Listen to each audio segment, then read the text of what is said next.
Hello, I'm Mr. P with Mr. Dave, we're the Geeky Guys. Once again, walking down the road of regeneration. Yes, we're into the Doctor's timeline and we're coming towards the end. Will it ever end? No, it's far from over. We're now on to Doctor 11. At the end of the last video, we said, how can they possibly do as well as they did with David Tennant with RTD? Yeah. Stephen Moffat stepped in and hired Matt Smith as the Doctor. Yeah, as we mentioned earlier, was then became the youngest actor to play the role. He picked Peter Davison. I remember, because this became a big thing in the BBC going forwards now, who's the Doctor? It was always a big reveal, big show. And I remember they announced Matt Smith, and I was sat at home on my own at that point looking at the TV, and I think I said out loud, they picked him? Because he came up on the screen. And then he started talking. And I was like, yep, he's the Doctor. Yeah, that's right. I think it was one where, again, you wasn't quite sure how he was going to play the role. He was a young actor, looked a bit different to the previous Doctors. Like you say, new showrunner coming in, so he didn't quite know how the show was going to go forward, whether it was going to be a success or regress again. But thankfully, we started off really well with obviously the first episode, the 11th hour. Yeah, and the first episode to be recorded fully in HD for Blu-ray. It was released fully on Blu-ray for the first time. And Stephen Moffat obviously did the sort of the establishing he's the Doctor again, didn't we? had the whole difficult regeneration and remembering things. What food do I like? And do I like apples, pears, bananas, custard, all that type of stuff. We introduced new companions in the guise of Amy and Rory, who again were excellent. Amy was a lot more like Rose Tyler. Nice compliment to have Rory along, and that worked. That sort of dynamic really worked. And we had the difference in this one as well, where he met the companion first when she was a little girl, and was just the raggedy strange man in the box that just arrived at a house. And there's a mystery going on, isn't there, where she's there and there's a crack in the wall and her family have disappeared. But she was played by Caitlin Blackwood, Amelia Pond, who's actually the real life cousin of Karen Gillan, who played Amy Pond. So that was really cool that they did that. It's amazing when you look at pictures now, because she's so grown up now. Oh, yeah. Like, God, that was so long ago. I feel so old now, Dave.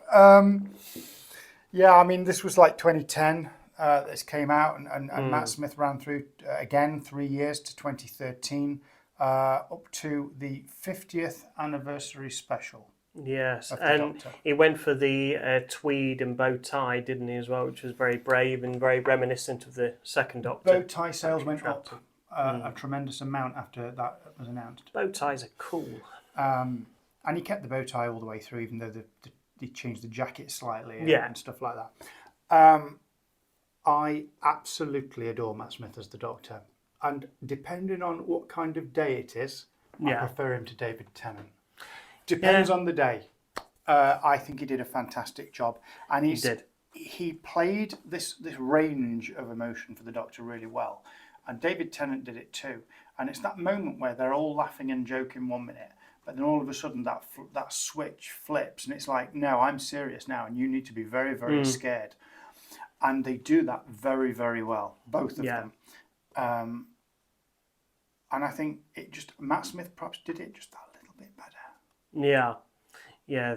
There's I think we've mentioned earlier with other Doctors, there's certainly the comical, fun, playing around element, and also the element of that's past the line. This will not stand. And the anger and the authoritarian there as well. Matt Smith was always more of a playful type Doctor, a youthful, young kind of Doctor, almost like a big kid himself. The young so he would always get on with the kids very well, and you know what I mean. David Tennant was still probably healing at the time when he was the Doctor. Yeah. By the time you got to Matt Smith, he was pretty much fixed from the Time War. The effects, and they referenced this in the special.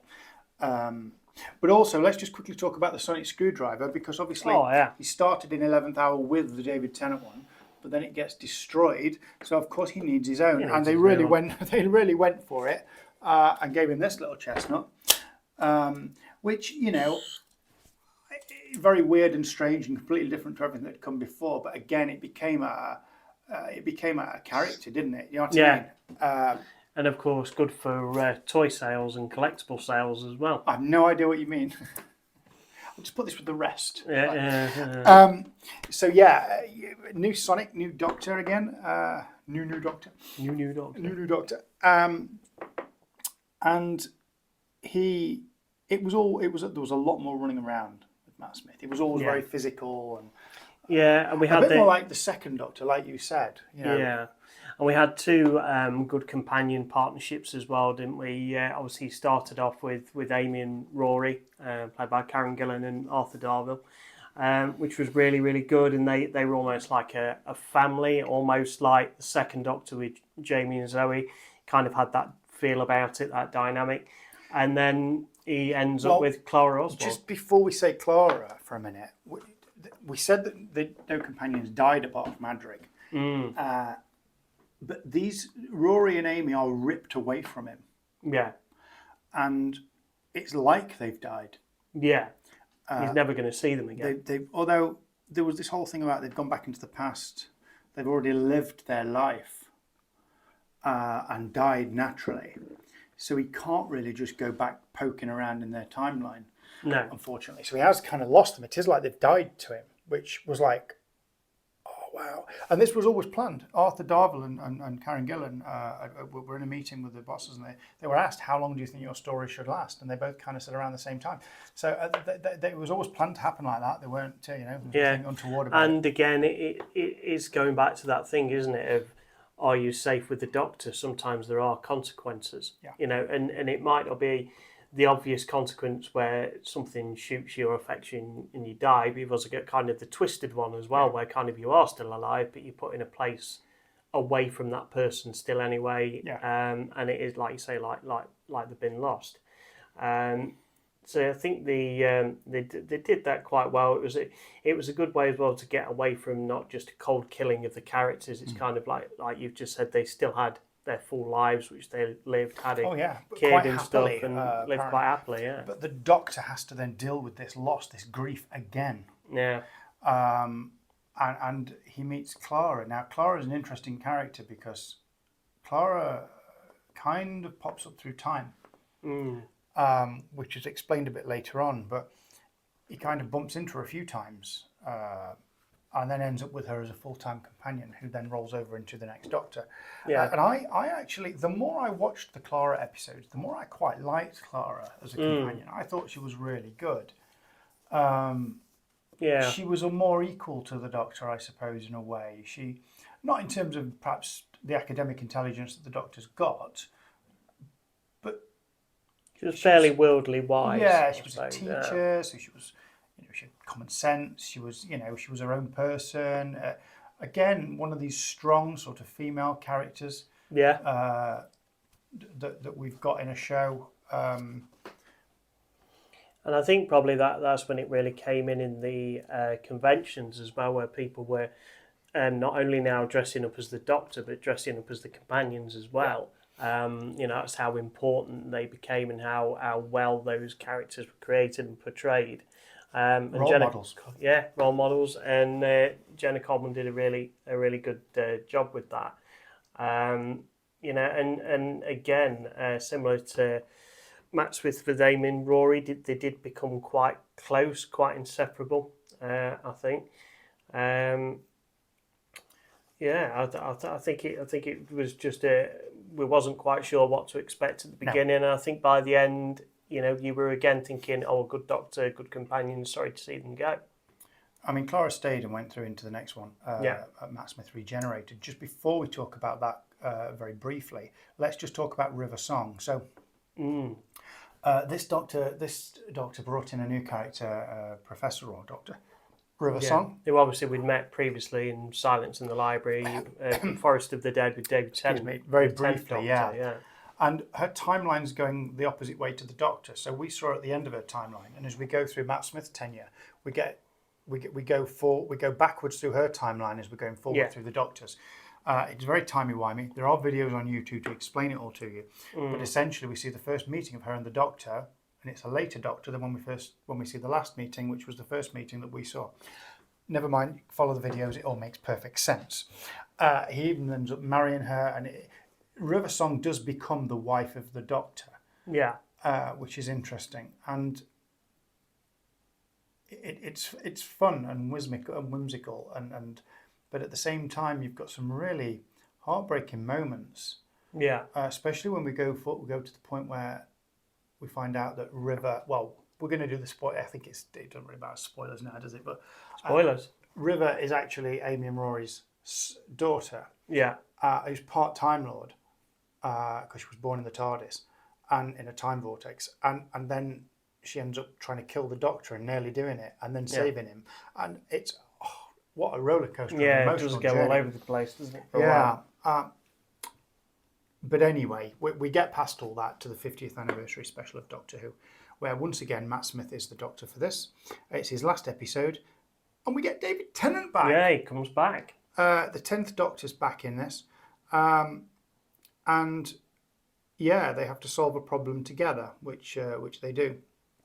But they're joined by one other Doctor. Now, this is a Doctor that we would have mentioned on the previous video because he comes just before Christopher Eccleston. Yeah. Not officially recognised as a number. He's simply called the War Doctor. Played absolutely amazingly, of course. Yeah. And there he is. Now, Good old John Hurt. Good old John Hurt. And for those that don't know who John Hurt is, he played Ollivander in Harry Potter. Just in case you're a big Potter fan. He was also in the Alien movie, 1979. And in this episode, he's called Sandshoes and Grandad quite a lot. Which is quite funny. Well, he just called Grandad. Sandshoes is what David Tennant was called. Because of his trainers. Yeah. But yeah, he and he had his own Sonic, which I've not got here. But they worked together, Matt Smith, David Tennant, and the return of Billy Piper as well. Yeah, playing The Moment. It was a big 50th anniversary thing. They got lots of people together. They had talked to Christopher Eccleston about it, but he kind of said, "I don't really think the story needs it." Yeah. So they just used a bit of pre-footage from before, which they did with all the other Doctors actually. So they all appeared on screen. It was a lovely moment on TV. It was really fantastic. We're not going to dwell too much on it. We also got to see how Gallifrey was saved from the Time Lord. Yeah, a lot more Time Lord stuff. Worth a watch. I mean, the whole lot is worth a watch, really. Yeah, and of course we had the return of Tom Baker with number 4. Yeah, a little. Well, was he the 4th Doctor or wasn't he? It's not really properly explained. No. But he comes back as the curator in the museum. A lovely little nod back to his 4th Doctor, but it's not really explained who he is. We get the impression that if his Doctor had carried on in a different timeline, maybe he'd retire and go and be a curator of the museum. Who knows? We don't really know. Who knows? That's really wrong, you see. So then we move on again. How do you move on from Matt Smith after the 50th anniversary and all that stuff? Yeah, it was certainly a crescendo point, a high point, wasn't it? Yeah, well, I presume you move on with another Doctor and some more stories. Peter Capaldi. Now, Peter Capaldi, you mentioned this in a previous video, is another one of those Doctors that had been in the show before. That's right. Colin Baker was the other one. The Fires of Pompeii. Yeah, with David Tennant. And he came back this time as the Doctor. And they actually explain why he looks like the same person, which I think is interesting. Now, Peter Capaldi had a bit of a difficult job for 2 reasons. One, he was following Matt Smith. But 2, they wanted to write the part as though he was a bit more unsure of himself at this point. He's just gone through all that. And he didn't really know who he was as the Doctor. And that's how they wanted him to play it. I don't think that worked. No, I think they kind of tried to introduce him at the start, didn't they, in Deep Breath in the first episode as, almost like a first Doctor, 6th Doctor, this kind of angry man who didn't really know who he was and wasn't really acting like the Doctor we know and love. Was saying things, but it was like, what are you doing? But it was one of them where you had to give him time to grow into the role and to develop and to write that character arc. which they did very well by the I end. have to say, on a rewatch recently of Peter Capaldi, I watched all the first series again, and I really enjoyed it a lot more. So I think if you weren't sure about Peter Capaldi when you first saw him, go back and rewatch it again. And I think also it's aged well. Yeah, definitely. And I think it was also a little bit jarring for some people because you'd had two youngish doctors. You'd had David Tennant and Matt Smith, and then you'd kind of gone back to kind of the almost like the crotchety old granddad again. You'd gone back to the old guy in the very simple black and red coat, and it was a little bit different and difficult for people to get on board with straight away. And I remember there's a lot of people moved away from the show at the time. I loved. But I think he won him over by the end. Yeah, I love Peter Capaldi as the Doctor. I think eventually, once you got acclimatized to it, and if you actually then step back and look at it, he nailed it. He was really good. He did. And on rewatches now, I love him. And occasionally, I said this earlier on, Matt Smith or David Tennant, I flip between them. But when you watch a really good Peter Capaldi episode, you're like, you know what? You've nailed it. Yeah, especially some of the big speeches he did. I mean, we want to mention that, like in the Zygon. Yeah, we had the Zygon like invasion double episode. War a lovely speech about war, and that is so prevalent in any war today. A remarkable speech, well written, well performed, but very well written. And obviously during his tenure, obviously we had obviously a bit of a change as well. We had a female actor brought in to play the Master. Yeah, Michelle Gomez came in to play Missy. I love Michelle Gomez. What a fantastic actor! And, she was in the British comedy hospital drama Green Wing, which was lovely.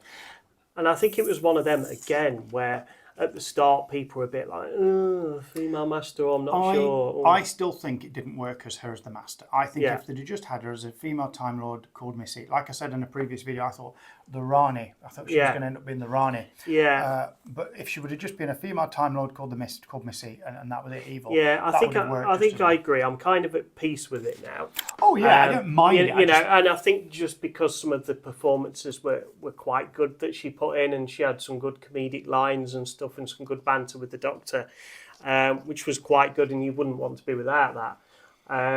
But I know what you mean. It would have been better maybe if she'd played just a standard female Time Lord, Rani. But it was quite fun towards the end where he's trying to get her to see things the other way, and she's probably the first Master that kind of starts to try and give it a go a little bit and try and. She's also the first Master that tries to, like, almost I suppose beat the Doctor by psychologically giving him stuff instead of saying, no, this isn't for me, it's for you. At the end of the first series, there's an army of Cybermen. She says, no, this is your army, I'm giving it to you. Yeah. For me, that's when he first properly became the Doctor for me. There's a line in it where, because he's not sure who he is, and at the end of it, he says to her, I've been trying to work out who I am, and I'm an idiot. I'm an idiot with a box. And for me, that was it. It was the Doctor from then. And, of course, just to interrupt, he did have a new Sonic. I love the steampunk version Sonic that Peter Capaldi had. And for me, I think the functionality of it, I love more than anything else. It's not the fact that it just blew, it was different colours, but you had these weird effects on it that were really nice. I just loved his Sonic.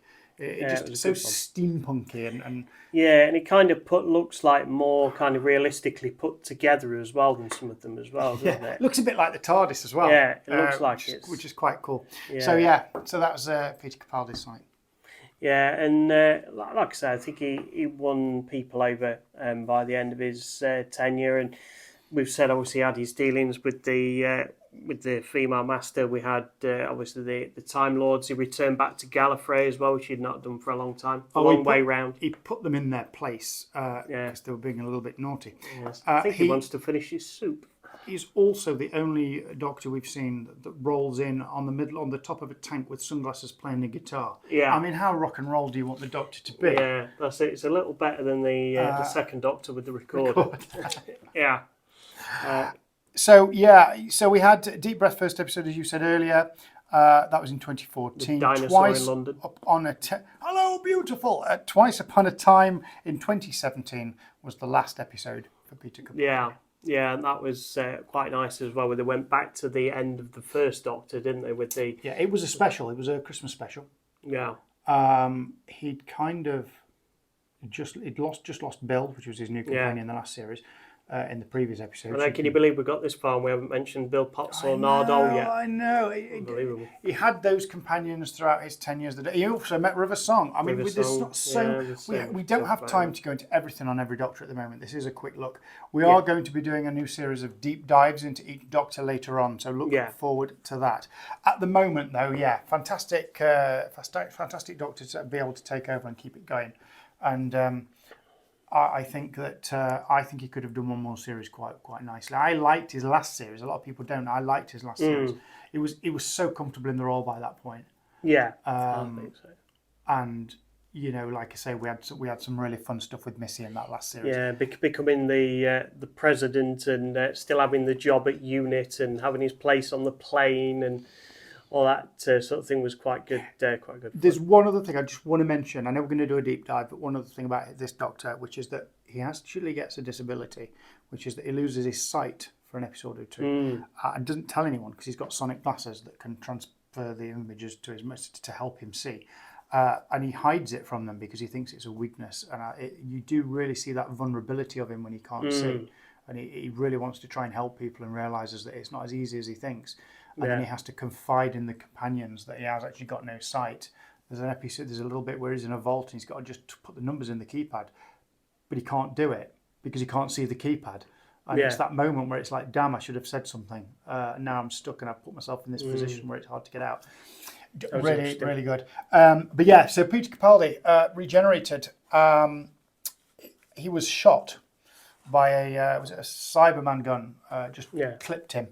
And he's going to regenerate. And he decides he doesn't want to regenerate. No. Why should he regenerate?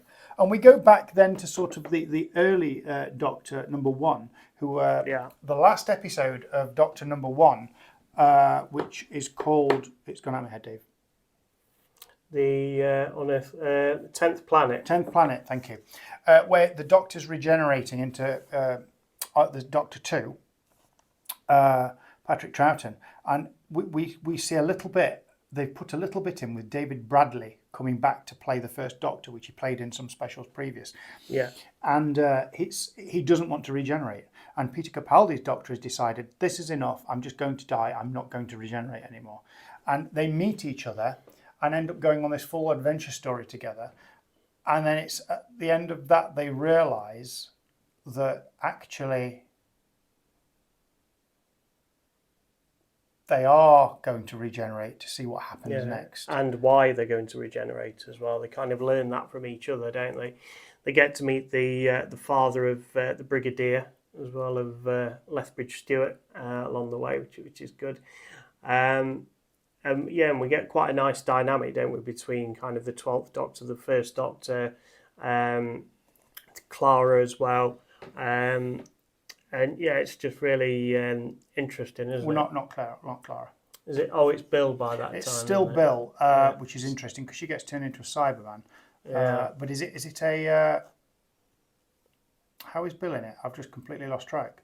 We'll cut this bit out. I've lost all the story. Yeah, they kind of bring her back. How's Bill in it? I forgot. Because she's turned into a Cyberman in the last episode. Yeah, because eventually she goes off with the puddle girl, doesn't she? And kind of part of her survives, doesn't it? I forgot how she's in it. Yeah, I can't remember where she gets there. But the last episode that she's in, she's turned into a Cyberman. She's gone. Yeah. And he gets hit at the same time. So how's Bill in it later on?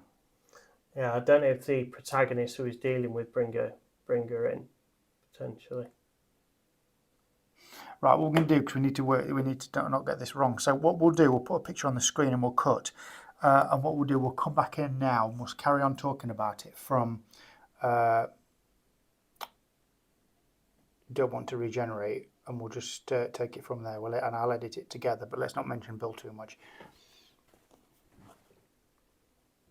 Neither of them want to regenerate, so they end up meeting each other, going on a whole adventure together, and they realise that their input into the universe is important. And Peter Capaldi's Doctor is sort of teaching the first Doctor, look, you have to keep going, because if you don't keep going, all these amazing things that we've done won't happen. Yeah. And I won't be here either. And looking at it, it all looks bad, but you've missed out all the jokes. Yes. And of course, they get to meet the father of Alexander Lethbridge Stewart, don't they? Which is really cool. They get to bring his family into it. It's a really nice little send-off there for Peter Capaldi's Doctor, and a nod back to the original as well. Yeah. And we then get a regeneration. And we're not going to say anything else about that until the next video. So we'll come in with the next Doctor on the next video. Thank you so much for watching. As always, don't forget to like and subscribe. We'd really appreciate that. And you can find all the stuff we're doing on our socials, of these videos, of course, on YouTube, and everything else at geekyeyes.co.uk. Yes, indeed. Thanks for watching. See you next time.